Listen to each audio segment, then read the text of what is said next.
Je m'appelle Nadia, j'ai 38 ans. Je suis mariée depuis 14 ans à Karim, un homme bon, travailleur, sérieux, peut-être trop sérieux parfois. Notre vie est rythmée par la routine, son travail, mes journées partagées entre nos enfants, la maison et quelques cours de couture que je donne à domicile. Une vie paisible, sans histoire, mais aussi sans imprévu. Ce samedi-là, je revenais du marché. Comme d'habitude, j'avais acheté bien plus que je ne pouvais porter. 2 grands sacs débordaient de légumes, de fruits, de viande, de produits ménagers. Mon épaule me faisait mal, mes mains s'écrasaient sous le poids des anses en plastique qui s'enfonçaient dans ma peau. Je maudissais Karim, encore absent à cause d'un déplacement imprévu pour son travail. C'est devant la porte de mon immeuble que tout a basculé. Besoin d'un coup de main. Je me suis retournée, surprise. C'était Yacine, mon voisin du 3e étage. Je le connaissais à peine, quelques « bonjours » échangés dans l'ascenseur, un sourire rapide sur le palier, rien de plus. C'était un homme d'une 40aine d'années, discret, toujours pressé, parfois en jogging, parfois en costume. Je savais seulement qu'il vivait seul et qu'il travaillait, d'après les autres voisins, dans une société de communication. J'ai voulu refuser par réflexe mon éducation, ma réserve, mon habitude de me débrouiller seule. Mais mes bras tremblaient, et mes doigts perdaient déjà leur force. « Oh oui, merci, c'est très lourd », ai-je répondu. Il a attrapé les sacs avec une aisance déconcertante. Ses mains étaient fortes, solides, contrastant avec ma faiblesse à cet instant précis. Je l'ai suivi jusqu'à l'ascenseur, à la fois gêné et soulagé. Dans le petit espace étroit de la cabine, un silence s'est installé. Pas ce silence banal entre 2 voisins, mais un silence étrange, presque vibrant. J'ai levé les yeux pour le remercier encore, et c'est là que tout s'est joué. Nos regards se sont croisés. Dans le sien, il y avait une intensité que je n'avais pas prévue. Pas un simple regard poli ou distrait. Non, c'était un regard qui me voyait, qui me perçait, comme si, derrière mes cheveux éparpillés, ma fatigue, mon quotidien banal, il voyait autre chose. Je n'ai pas su détourner les yeux. Mon cœur s'est emballé sans prévenir. J'ai senti une chaleur monter dans ma poitrine, puis dans mon visage. J'ai baissé la tête, confuse, mais ce bref échange avait déjà réveillé quelque chose en moi que j'ignorais endormi depuis longtemps. « Vous habitez à quel étage ?» a-t-il demandé doucement. Sa voix avait quelque chose de grave, de posé. « Au 2e » ai-je répondu dans un souffle. Il a hoché la tête, comme s'il retenait un sourire. Quand l'ascenseur s'est arrêté, il m'a suivi jusqu'à ma porte, a déposé les sacs avec soin devant l'entrée, puis s'est redressé. Voilà, c'était un plaisir d'aider. J'ai murmuré un « merci » maladroit. Nos regards se sont de nouveau croisés, et encore une fois, ce langage muet, ce frisson traversa l'air entre nous. Quelques secondes suspendues avant qu'il ne recule et que je ferme la porte. Je me suis adossée au battant, le souffle court. Mon cœur battait si fort que je l'entendais résonner dans mes tempes. Ce n'était rien. Juste un voisin serviable, juste un regard échangé, rien d'autre. Et pourtant, toute la journée, je n'ai cessé de penser à ce moment, à ses yeux, à la manière dont il avait soulevé mes sacs comme s'il ne pesait rien, à cette chaleur étrange qui avait envahi ma poitrine. Le soir, Karim m'a appelé pour me dire qu'il rentrerait le lendemain. J'ai souri, j'ai parlé normalement, j'ai raconté les banalités habituelles, mais dans mon esprit, un souvenir insistait, celui du regard de Yacine. Ce n'était que quelques secondes dans un ascenseur, mais parfois, il suffit d'un instant pour fissurer des années de silence intérieur. Et moi, ce jour-là, j'ai compris que quelque chose venait de commencer. La nuit qui suivit fut étrange. J'ai eu du mal à trouver le sommeil. Chaque fois que je fermais les yeux, je revoyais son regard. Ce n'était pas simplement un souvenir, c'était comme une brûlure douce qui s'imposait à moi. J'entendais encore sa voix, grave, tranquille, et je revivais cette proximité silencieuse. Je me suis retournée dans mon lit, seule. Les enfants dormaient paisiblement dans leur chambre, et Karim n'était pas là. J'avais l'habitude de ses absences, mais cette fois, elle me pesait différemment, comme si ce vide à côté de moi, d'ordinaire supportable, me semblait soudain immense. Le lendemain matin, j'ai tenté de reprendre ma routine, préparer le petit déjeuner, ranger la maison, planifier mes cours de couture. Mais tout me semblait mécanique. Je faisais les choses par automatisme, sans vraiment être là. En moi, une question me hantait, allait-il y avoir une autre rencontre? Ou ce regard échangé resterait-il un hasard, une parenthèse fermée? Karim est rentré vers midi. Fatigué, il s'est affalé sur le canapé, me racontant son déplacement, ses réunions, ses collègues. Je l'écoutais, j'acquiesçais, mais une partie de moi était ailleurs. Quand il m'a embrassé distraitement, j'ai senti à quel point ses gestes faisaient partie d'une habitude, d'un rituel sans surprise. Pas de vibration, pas d'intensité. Et c'est là que j'ai eu honte. Honte de comparer, honte de sentir en moi une attente, un désir de plus. Les jours suivants, j'ai essayé d'oublier. J'ai évité de traîner dans les couloirs, pris l'escalier au lieu de l'ascenseur. Mais ce conflit vient parfois à nous malgré tout. Un mercredi après-midi, alors que je revenais du supermarché avec mes 2 enfants, je l'ai croisé à l'entrée de l'immeuble. Il sortait, son sac d'ordinateur en bandoulière. Nos regards se sont accrochés instantanément. Il m'a souri, ce sourire discret, à peine esquissé, mais chargé de quelque chose que je n'arrivais pas à définir. « Bonjour, Nadia », a-t-il dit. Mon cœur a bondi. J'étais stupéfaite qu'il connaisse mon prénom. « Bonjour », ai-je répondu, un peu déstabilisée.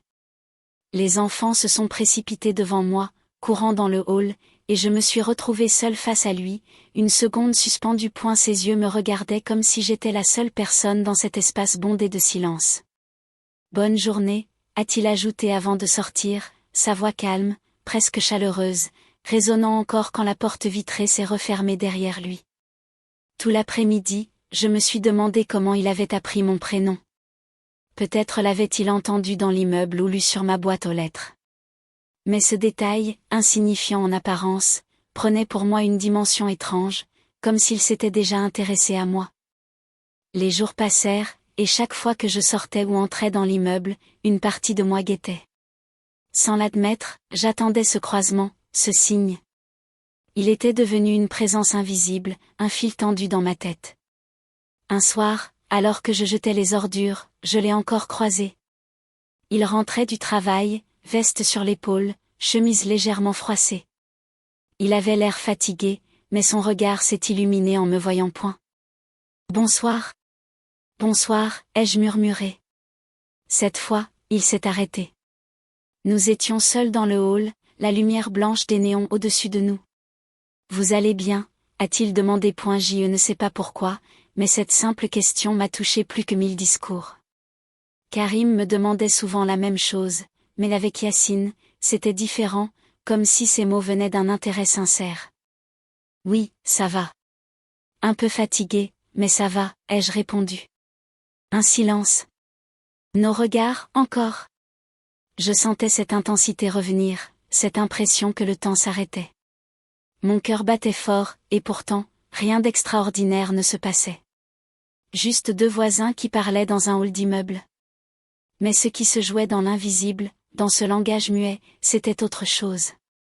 Avant de monter, il a ajouté doucement, « C'est agréable de vous croiser, Nadia. » J'ai senti mes joues s'échauffer. Je suis rentrée précipitamment, le souffle court. Une fois la porte fermée, je me suis appuyée contre le mur. Ces mots résonnaient dans ma tête comme une musique interdite. À partir de ce jour, chaque rencontre prit un sens. Un simple « bonjour » suffisait à illuminer ma journée. Un sourire échangé me laissait troubler pendant des heures.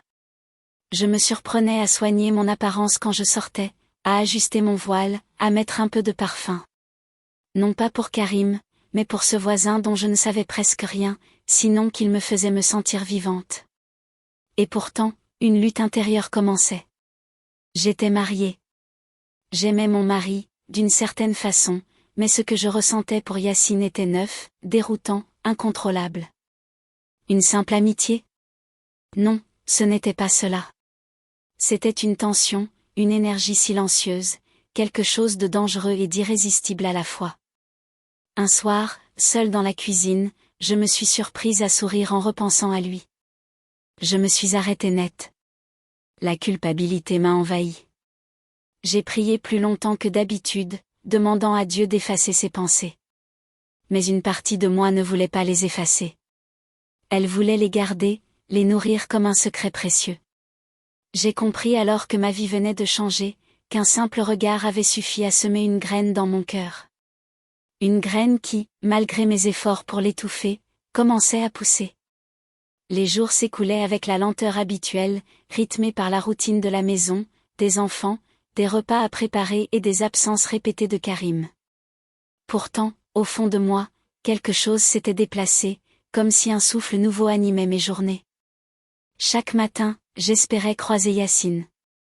Chaque soir, je me repassais nos échanges minuscules, comme on relie un mot trouvé par hasard.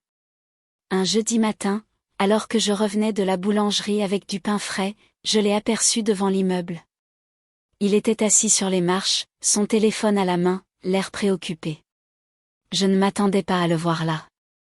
Mon cœur a bondi, et j'ai hésité une seconde avant de m'approcher. « Bonjour », ai-je dit timidement. Il a levé les yeux, et son visage s'est éclairé. « Ah, Nadia !»« Bonjour !»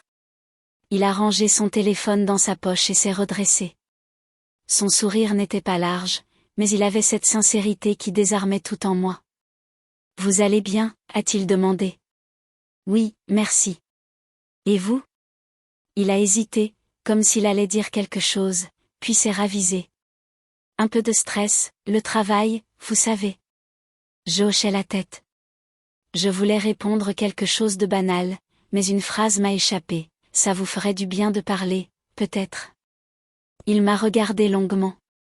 Ce n'était pas une question intrusive, c'était comme une invitation. J'ai cru voir dans ses yeux une surprise, suivie d'une gratitude silencieuse. « Vous avez raison », a-t-il dit finalement. « Mais je ne voudrais pas vous déranger. » J'ai ri doucement. « Vous ne me dérangez pas. J'ai un peu de temps. » Nous sommes restés là, sur les marches de l'immeuble.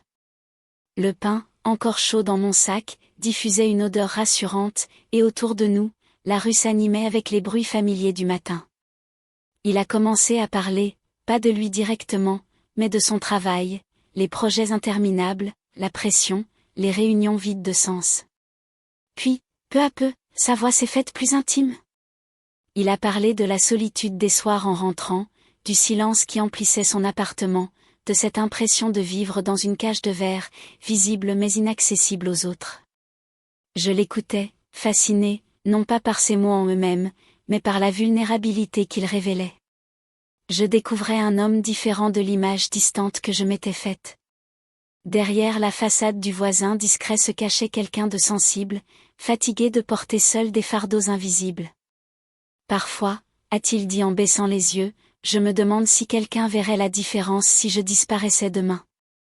Cette phrase m'a serré le cœur. Je sentis une chaleur m'envahir, un élan que je n'aurais pas dû ressentir, mais qui était là, irrépressible. Ne dites pas ça, ai-je répondu doucement.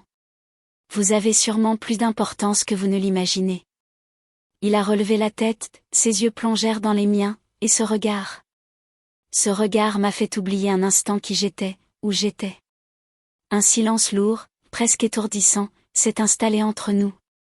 Je sentis ma respiration s'accélérer, et pour éviter de me trahir, j'ai repris vite la parole. Vous savez, moi aussi, parfois, je me sens invisible, même entouré, même en famille. On fait tellement pour les autres qu'on finit par disparaître soi-même. Je regrettais aussitôt mes mots. Pourquoi avais-je dit cela? C'était une vérité que je taisais depuis des années, même à Karim. Et voilà que je la confiais à un voisin presque étranger. Mais Yacine ne s'est pas moqué, ne s'est pas étonné. Au contraire, il a acquiescé lentement, comme s'il comprenait parfaitement point. C'est exactement ça, a-t-il dit. On s'efface. Et quand quelqu'un, juste une personne, nous regarde vraiment, on se sent revivre. Un frisson m'a traversé, car je savais qu'il ne parlait pas seulement en général. Il parlait de moi, de ce lien invisible qui s'était tissé depuis le jour des courses. Le temps a passé sans que je le voie, peut-être une demi-heure, peut-être plus. J'avais oublié le pain dans mon sac, le ménage qui m'attendait, tout le reste. Quand je me suis levée pour rentrer, il a fait de même. Merci, Nadia, a-t-il dit doucement. Merci de m'avoir écouté. Parfois, il suffit juste d'écouter, ai-je répondu, la voix un peu tremblante. Nos regards se sont croisés une fois de plus, et dans ce regard, j'ai lu quelque chose qui m'a troublé profondément, une reconnaissance, mais aussi un désir muet, une intensité qu'aucun mot ne pouvait contenir. Je suis rentrée chez moi, le cœur battant, les joues brûlantes. Toute la journée, j'ai été imprégnée de cette conversation. C'était la première fois depuis longtemps que je m'étais sentie utile autrement qu'à travers les tâches ménagères ou les besoins de mes enfants. Avec lui, j'étais une femme, une présence, une oreille précieuse. Le soir, Karim est rentré tard. Il a posé son sac, m'a demandé ce qu'il y avait à dîner et a allumé la télévision. Comme toujours, je l'ai regardé, et pour la première fois, une douleur m'a transpercée. J'avais l'impression de vivre avec un étranger. Celui qui partageait ma vie depuis 14 ans ne me regardait plus. Mais cet autre homme, ce voisin rencontré par hasard, m'avait vu en quelques minutes comme personne ne l'avait fait depuis des années. Cette pensée me terrifiait autant qu'elle m'attirait. Les jours suivants, Yacine et moi nous croisions de plus en plus souvent. Parfois, juste un sourire échangé dans l'ascenseur.